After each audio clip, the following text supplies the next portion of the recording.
O Ciro foi prefeito, governador, ministro, eu convivi com ele, um ministro de primeira linha.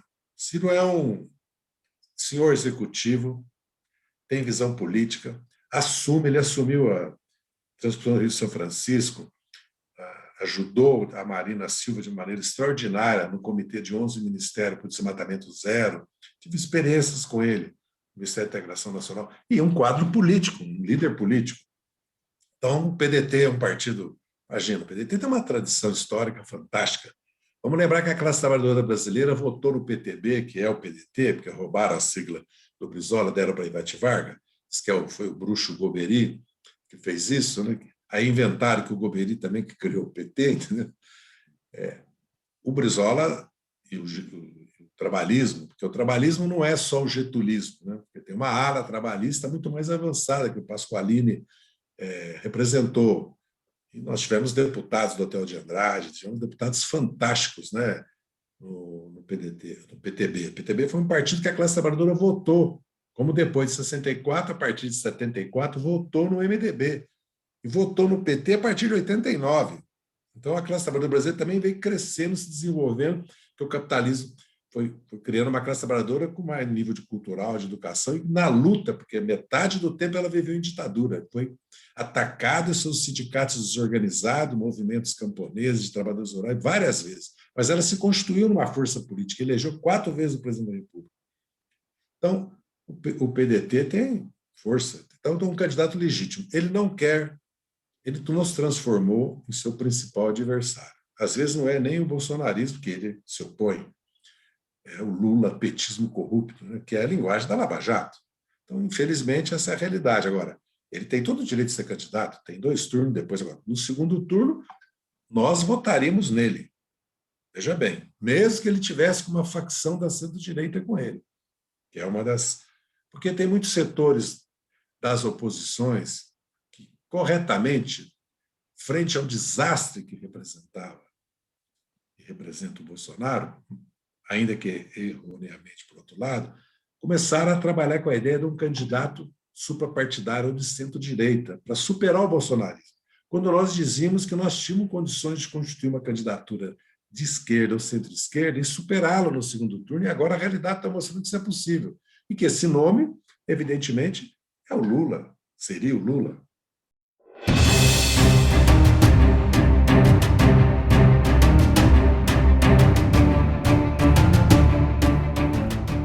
É um prazer receber aqui o ex-ministro José Dirceu, que muitos petistas chamam de comandante porque ele tem uma longa história. Infelizmente, a gente tem um tempo curto, não dá para contar toda a história do José Dirceu. Vocês comprem a biografia do José Dirceu. O primeiro volume já foi publicado, ele está no segundo volume agora, então é uma história muito longa, e eu vou ter que me fixar em alguns pontos que particularmente me interessam. Olha lá. E eu queria... Isso. Eu queria começar perguntando para o Zé Dirceu se ele acredita, se ele concorda com a ideia de que a AP 470 foi uma espécie de laboratório para o que viria depois na Lava Jato. O que você acha dessa ideia, Zé Dirceu? Você acha que existe comparação? Total. Foi o início da Lava Jato e o início do processo sumário de exceção em político, agora anulado, que levou Lula à prisão, e o início do golpe parlamentar jurídico, mas golpe seria militar se nós tivéssemos tido a capacidade de resistir nas ruas, seria militar, eles colocariam as tropas nas ruas. Começou com a ação penal 470. O nome já mostra a semelhança com a Lava Jato, né?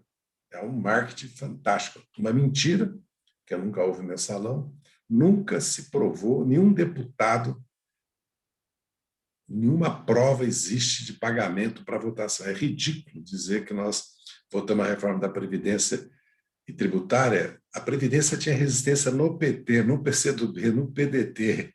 Quem apoiou foi a maioria do PT, grande parte do PSB, do PDT, uma parcela do PCdoB, mas foram os partidos de centro-direita que aprovaram a reforma, que era sobre o servidor público, e eram privilégios. Não era uma reforma privatizante, não era uma reforma do INSS, dos direitos do trabalhador, da CLT, da Previdência. Muito bem. A tributária, os governadores levaram junto com o Lula, os governadores de todos os partidos, a proposta. É uma mentira. Na verdade, a ação penal dos anos 70 faz o que a Lava Jato fez. Tirou a Dilma do poder, uma violência, rompendo, rasgando o pacto constitucional, político e social, porque começa o desmonte do Estado, é a ponte para o futuro, e vem o neoliberalismo tardio, continuidade do Collor, do Fernando Henrique, e vem o Bolsonaro, de extrema-direita obscurantista, fundamentalista religioso, veja bem, militarizado um governo, submetido aos Estados Unidos, e que levou o país a essa tragédia humanitária. E ela tirou o núcleo do PT no parlamento, no partido e no governo. Cortou a cabeça do PT. Iniciou um processo para o impeachment do Lula, que reverteu de medo da mobilização popular, porque o Lula começou a sair às ruas. Uma lição que nós não aprendemos. E virou a disputa de 2006, que eles tinham certeza que venceria, e o Lula venceu, e depois fez o governo que fez.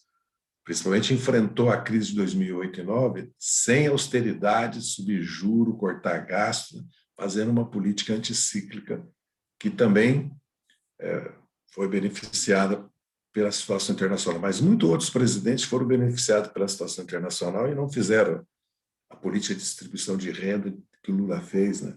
Porque o Lula não fez só uma política de distribuição de renda, mas essa é uma outra questão. Então, a ação penal 470, ao me tirar do governo, inicia um processo de criminalização do PT.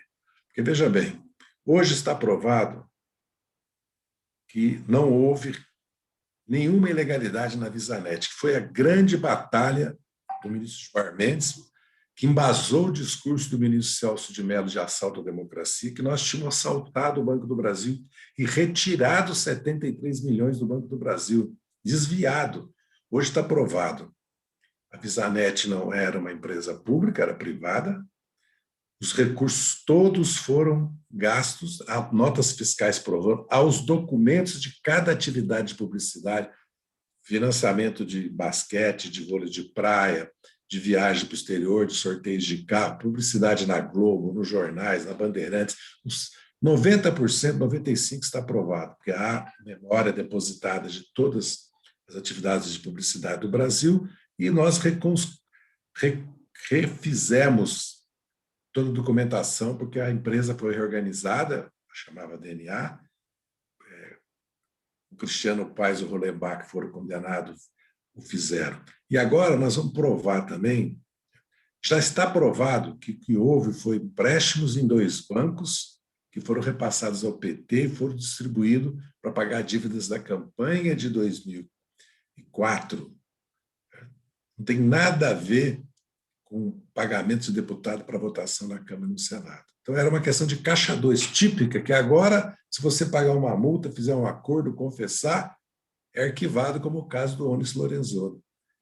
E agora é assunto da Justiça Eleitoral. Transformaram 43 milhões de empréstimos de 2 empresas do publicitário Marcos Valério, com destino ao PT, certo? O maior escândalo da história do Brasil, e violaram todas as regras constitucionais. Veja bem, não só no processo, na condenação, como na execução penal. Depois, na execução penal, o que fizeram comigo na execução penal, eu fiquei 7 meses e 15 dias preso quando eu estava no semiaberto, porque o Joaquim Barbosa queria que eu ficasse no fechado e foi criando, né, ilegalidades, chegando ao ponto. Quando o segundo processo administrativo declarou que eu era inocente da acusação que eu tinha no celular, em vez de mandar esse processo para execução penal, ele mandou para o processo penal. Eu só consegui ir para o meu regime semiaberto quando Joaquim Barbosa se aposentou e por 10-0 foi anulado as investigações, fui declarado inocente e fui colocado no regime de progressão penal aqui no CPP em Brasília, onde eu trabalhava de dia no escritório do Zé Grosso e dormia. Mas eles criaram o trânsito, começaram o que depois vai virar a norma do Sérgio Moro e dos procuradores. Criaram o trânsito julgado parcial em outubro de 2013 para nos prender dia 15 de novembro, naquele espetáculo mediático, Dia da República. Lavaram a República Brasileira com a prisão dos mensaleiros, né? E fizeram aquele espetáculo de nos trazer de avião para o Brasil.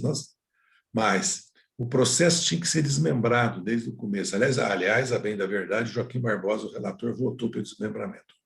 Nós erramos ao consentir que ficasse no Supremo, porque eu não tinha foro privilegiado. Eu não tinha foro privilegiado, eu não era deputado, não era ministro, como é que eu posso ter foro privilegiado?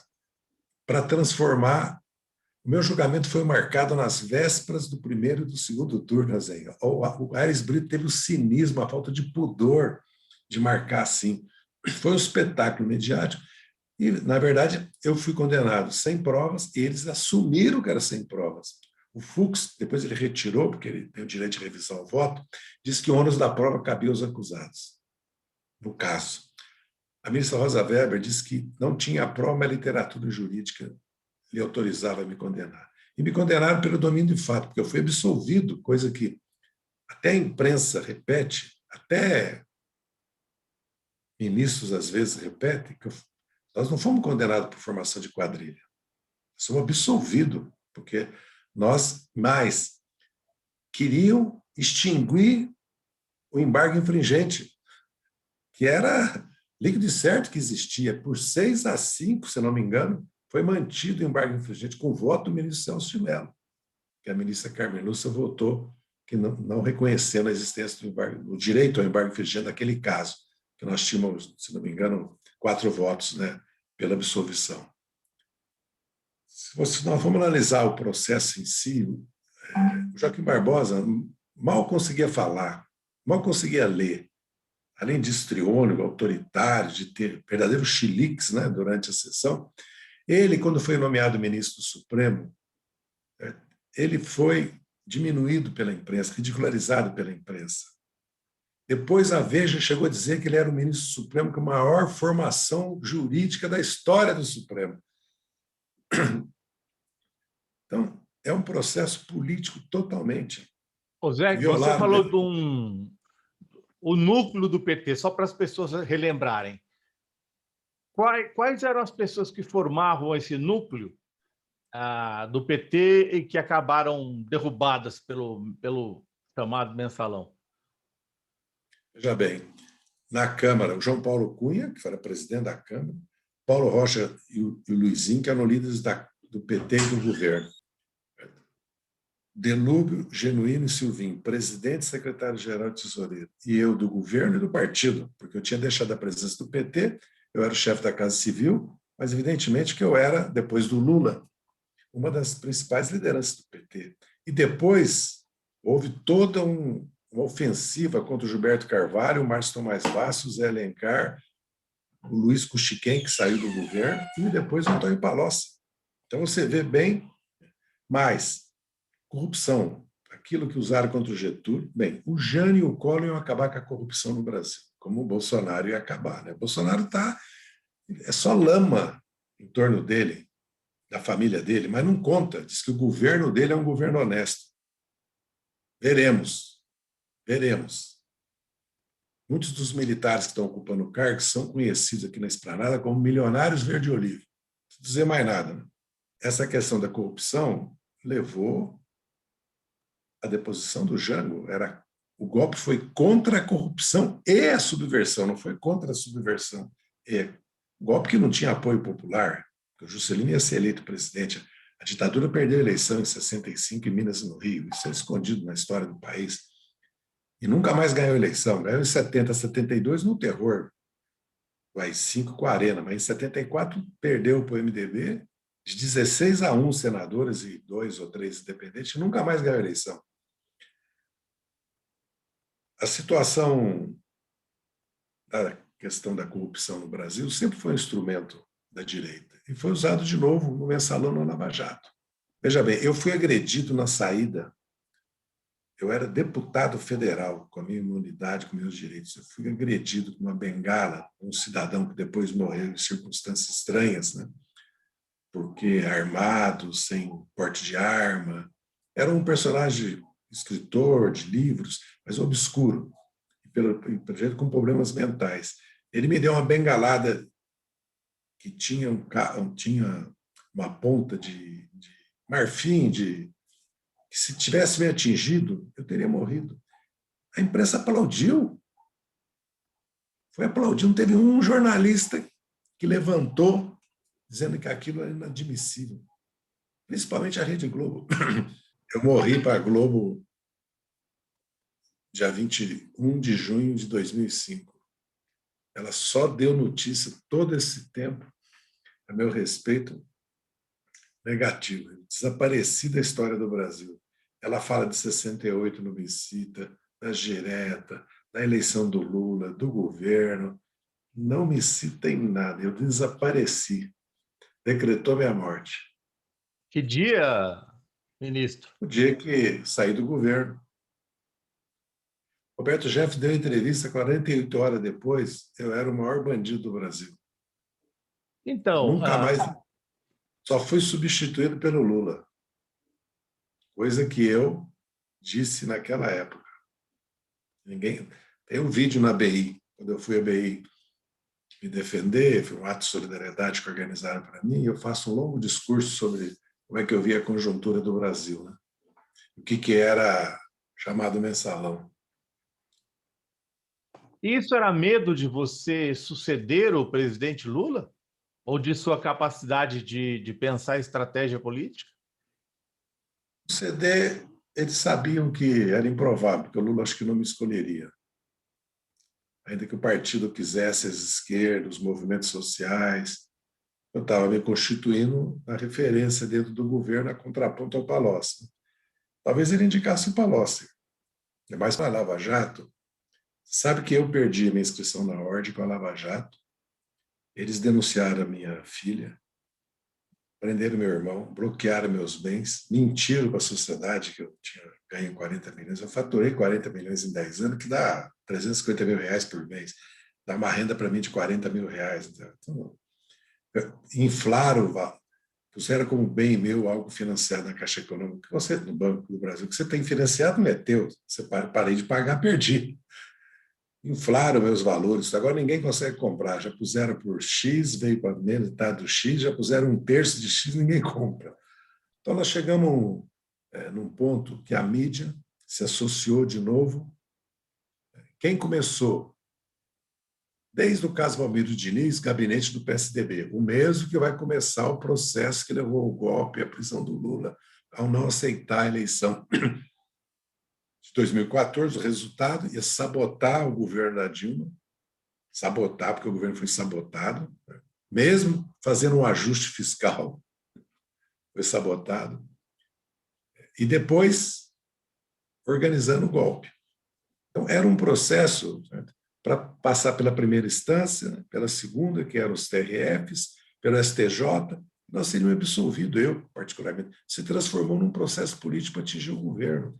E nessa mácula da corrupção, e mais, do atentado à democracia, como se o Lula tivesse, agora na Lava Jato, organizado a corrupção no Brasil, e no Mensalão, como se eu tivesse organizado a corrupção para nós nos perpetuar no poder. Nós ganhamos as eleições, tanto é que nós ganhamos a eleição que em 18, com toda a situação que nós estávamos, sem recursos, eles diziam que nós ganhamos a eleição porque desviavam recursos, sem recurso, se o Lula tivesse em liberdade, nós ganhávamos a eleição. Se o Lula fosse ganhar, nós ganhávamos.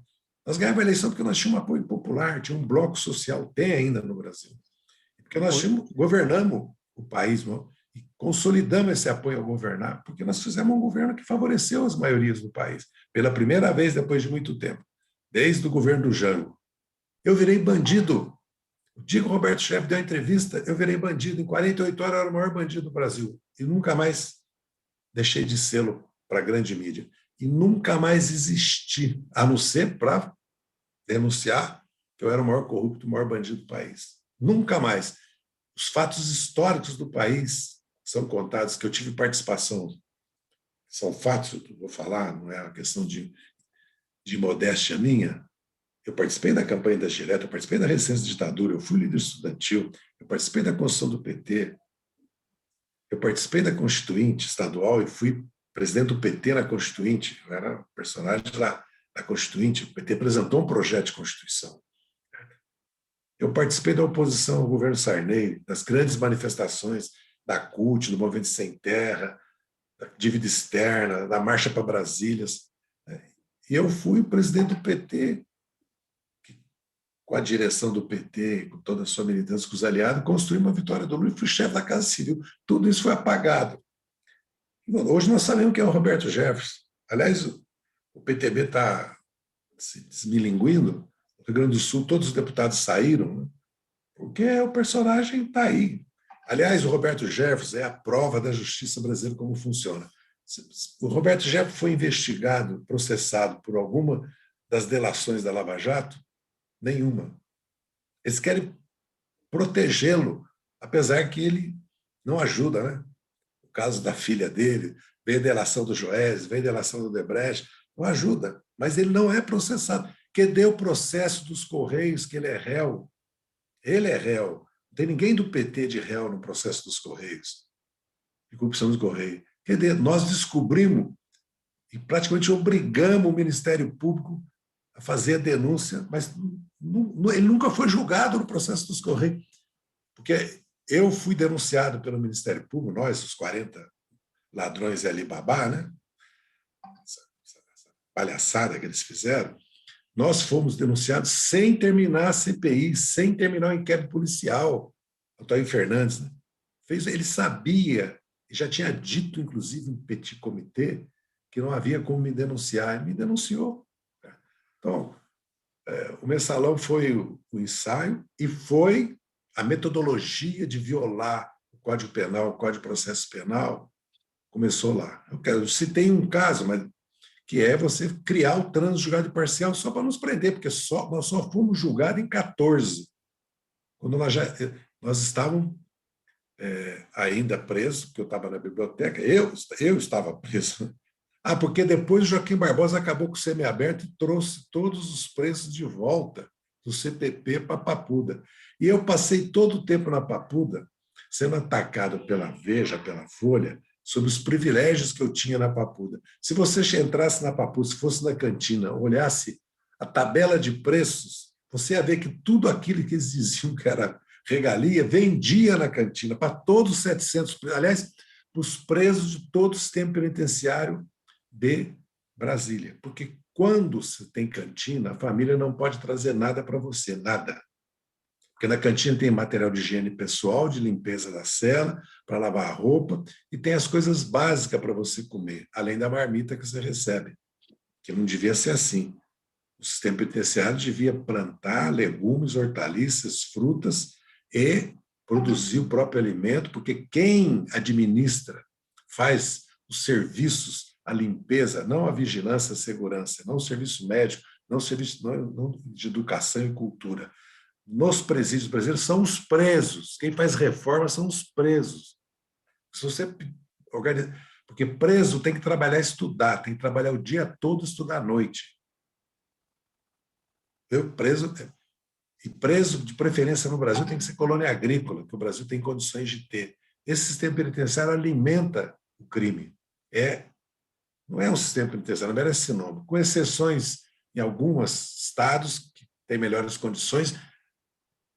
Em geral, é uma tragédia o sistema penitenciário brasileiro, que eu conheço muito bem, que eu passei 4 anos e meio dos 7 últimos na prisão, né? Entre regime fechado, quase 80% do tempo, semiaberto e aberto. Eu conheço, já tinha conhecido na ditadura. Eu fui preso 2 vezes na ditadura. E na ditadura, a situação era outra, porque havia tortura, assassinato, desaparecimento de preso, e as condições carcerárias eram para você morrer, para você pegar tuberculose, pneumonia, a comida era uma lavagem, e tinha muita violência, muita agressão contra os presos toda hora. Então, bastava você falar o nome coronel, você já começava a apanhar. E hoje eles dizem que não houve tortura. É uma coisa escandalosa. É uma coisa... Você já conseguiu perdoar os 10 deputados do PT que votaram pela sua cassação? Veja bem, se eu... Aliás, isso vale para o Lula também, para o Delúbio, para o Vacari, para todos nós, para o João Paulo Cunha, que passamos por isso, e muitos outros. Se nós fôssemos transformar isso, vamos dizer assim, né, em mágoa, ressentimento, nós já tínhamos morrido já. Eu já tive o câncer, o Lula também já teve. Nós tínhamos morrido de câncer, né? Porque é leitura errada. Não é uma questão que a pessoa... Bem, muitos achavam mesmo que nós éramos corruptos. Né? Toda a base de fundação do PSOL foi o rompimento conosco, não só pela questão do mensalão, mas principalmente do mensalão, e depois também por causa do governo Lula. Né? Segundo eles, nós fizemos um governo de conciliação de classe. Fizemos tanto de conciliação que derrubaram a Dilma e prenderam o Lula. Né? Quer dizer, uma coisa inacreditável. Uma coisa que o governo tinha erro, insuficiência, podia ter feito mais, não criou condições para fazê-lo. Agora, daí você caracterizar o nosso governo como governo de conciliação de classe, a burguesia, entendeu? Depois o PSOL governou várias cidades do Brasil. Se você observar, exerce mandatos de deputado. Não tem diferença fundamental, porque são as circunstâncias, as condições. Né? E, aliás, alguns que eles elegeram depois mudaram de partido, foram inclusive para partidos da direita.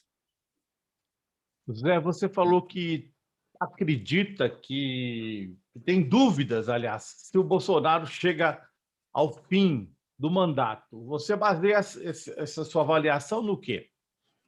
A tragédia humanitária que nós estamos vivendo, no desgoverno total, na irresponsabilidade total, na insensibilidade humana do governo, não é ele. Infelizmente, das Forças Armadas, porque o pensamento do Bolsonaro é o pensamento do Vilas Boas. Vilas Boas, chefe espiritual do Exército. O pensamento do Bolsonaro é o pensamento do Mourão, está no artigo manifesto que ele publicou no Estadão e está no livro Depoimento de Memórias do Vilas Boas. Eles pensam iguais. Esse é o Exército brasileiro hoje, as Forças Armadas brasileiras têm esse pensamento homofóbico, racista, pró-Estados Unidos, neoliberal, e uma casta que se auto-atribuiu, e o Congresso, infelizmente, concordou, um aumento salarial de 23 no governo Temer, 43 agora, verba de representação, ajuda de custo, gratificação por habilitação, vão ganhar para estudar até 600 mil de salário. Eles têm hospitais próprios, escolas próprias, apartamentos, ficam 25 anos, se aposenta, metade se aposenta com 50 anos, metade é filho e neto de general, 12 mil oficiais das Forças Armadas. Eles vão, quer dizer, eles dão opinião a respeito de nós, mas não falam nada sobre o Bolsonaro, e está certo, mas deram opinião sobre se o Supremo devia dar habeas corpus ou não, o Lula. Né? Deram opinião, apoiaram, na verdade, o golpe contra a Dilma. Mas agora eles não podem dar opinião porque não podem fazer política. Pode fazer política contra a esquerda. Mas, no fundo, o Exército Brasileiro, as Forças Armadas, ou pelo menos uma parte importante que determinou, apoiou o Bolsonaro, faz parte do governo Bolsonaro, entende que o principal problema do Brasil é a esquerda, são socialistas. O principal problema do mundo é a China. Entendeu? Então, as consequências estão aí na tragédia humanitária que nós estamos vivendo. Evitável, totalmente evitável, totalmente, porque o Brasil tem o SUS, o Brasil podia produzir vacina, não desmontasse a ciência e tecnologia, porque o Brasil é uma potência energética, de alimentar e científica. O Brasil não é um país, o Brasil é rico, é que a riqueza, a renda e a propriedade estão concentradas de uma maneira escandalosa, 1% é quase um terço, e 10% é a metade. Então, a pobreza não é porque o Brasil não produz riqueza, é porque não é dado.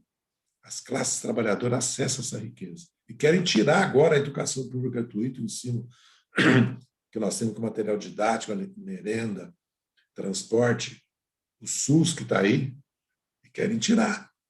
porque também estão reduzindo a participação do trabalho na renda nacional, porque os salários estão virando todos precários, e a informalidade, o desemprego é metade da população econômica ativa.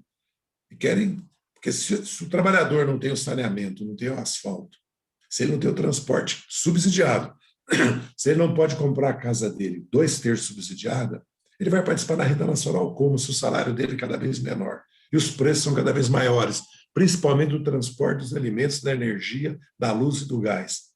Então, o que está havendo é uma concentração de renda de novo, porque a estrutura tributária concentra a renda, porque não taxa imposto de renda de verdade, fortunas, herança, doações, lucros de dividendo, nem no padrão da OCDE, que o Brasil quer, por Bolsonaro, agora aderir. E os juros expropriam a classe trabalhadora, porque é 40% de juros para o consumidor, para as famílias. O empréstimo compulsório, que é garantido do servidor público, do aposentado, são 20%. Você imagina. Está aí a Bolsa, está aí fusões, concentração, investimento. Todo mundo quer investir no Brasil, lógico. Com $1 você compra R$6, com 100 milhões de dólares você compra uma empresa de 600 milhões de reais. Então o Brasil está se industrializando. Lógico, o Brasil é uma potência, porque é o 5º país em território, 6º em população, nas 10 maiores economias do mundo, tem 200 milhões e 10 de consumidor, tem mais de 200 milhões que o Lula estava integrando na América do Sul. E eles nos tomaram o pré-sal, porque o pré-sal é uma riqueza, não só de industrialização, tecnologia, arrasta toda a indústria, porque é uma empresa de energia, né? Como tinha uma renda que ia para um fundo soberano para investir em saúde, educação, meio ambiente, ciência, principalmente ciência, tecnologia e educação. O Brasil não está nem na automação ainda, o mundo já passou pela robótica, inteligência artificial, agora está chegando no 5G.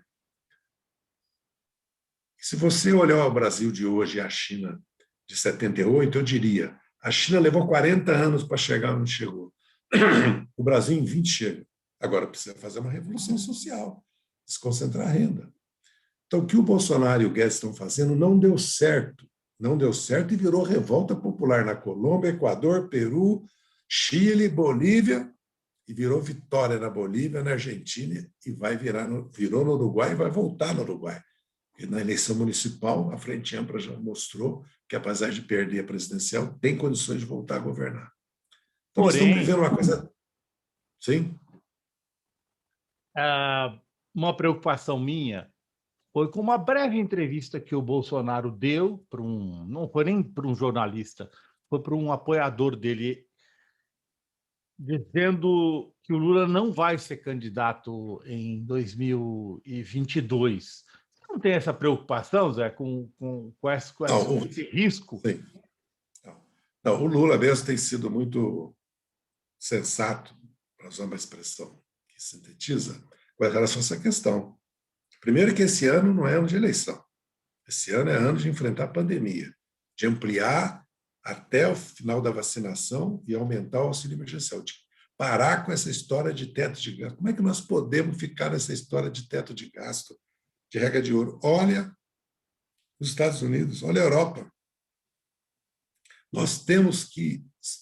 A economia está entrando nessa crise porque não fizemos o dever de casa, o governo não fez, a sociedade fez tudo para fazer. Os partidos de oposição, até os empresários, os governos estaduais, municipais, os sindicatos, movimentos como o MST, foram prestar solidariedade, né? Pregaram o isolamento, pregaram o uso da máscara, lavar a mão, alertaram sobre a tragédia que viria. O governo não. O governo é o responsável, inclusive, pela economia, de novo, pagar um preço caro, e principalmente os trabalhadores desempregados, os trabalhadores informais e pequeno e microempresário do serviço, do comércio. Não é só o setor de restaurante, setor de bares, setor de lazer, não. Toda a economia pequena e micro, que é 50% do emprego, 27% do produto interno bruto e 90% das empresas, que só foram ajudadas porque o Congresso, o auxílio foi de 600 porque o Congresso, não foi o Bolsonaro que fez. Nós então estamos pagando por isso. Era totalmente possível reverter isso. Eu não vejo como, certo? Ele termina esse governo.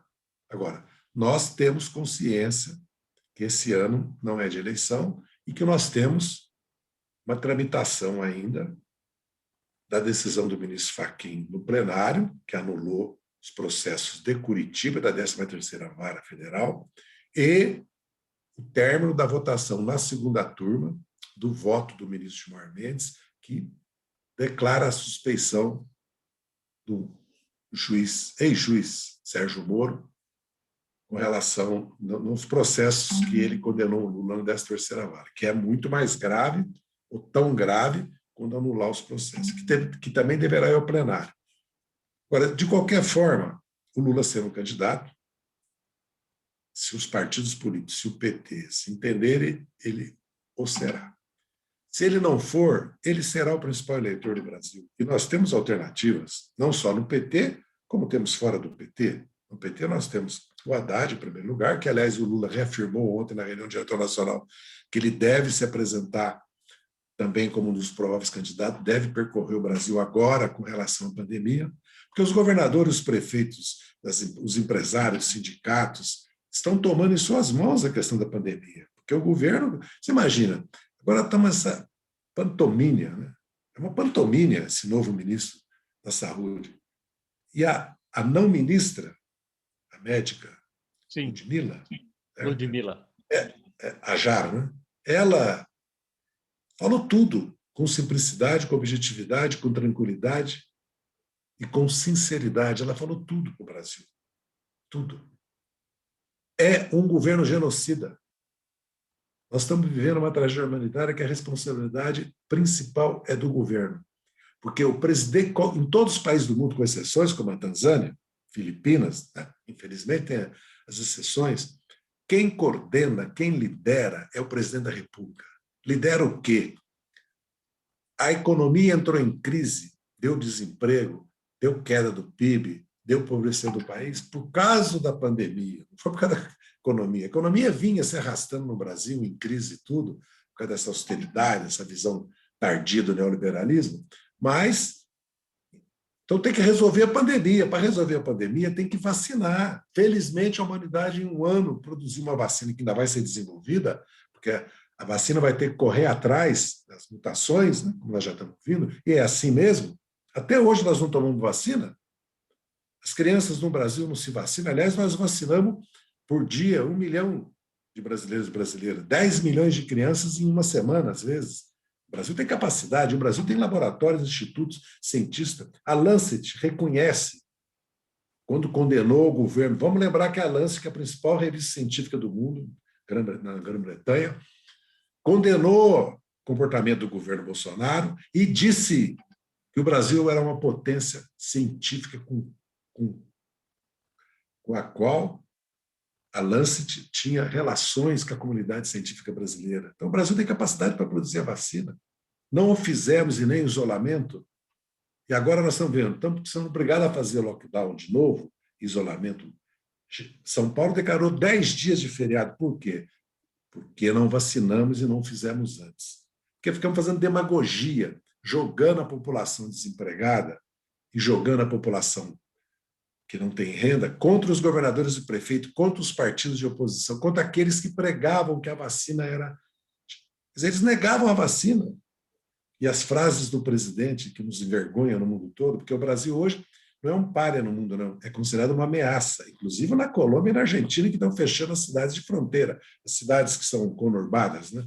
Que tem cidade no Brasil e na Argentina, ou na Bolívia, ou no Paraguai, ou na Colômbia, com população dos dois lados, que convivem perfeitamente, muito bem, felizmente. Né? Então, é um desastre total.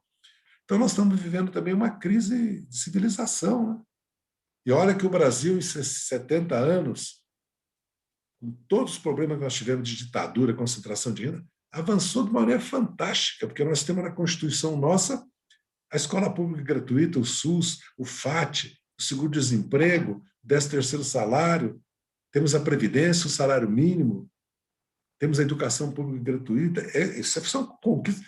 Olha os outros países da América Latina ver se tem. Ao mesmo tempo que nós temos a pobreza, o desemprego, uma economia que não cresce, que se arrasta, porque transformar o déficit público agora, a dívida pública, que é consequência da concentração de renda, porque se nós pagássemos o juro que está pagando os Estados Unidos, Em vez de 400, 500 bilhões de juros de serviço da dívida, nós gastaríamos 100.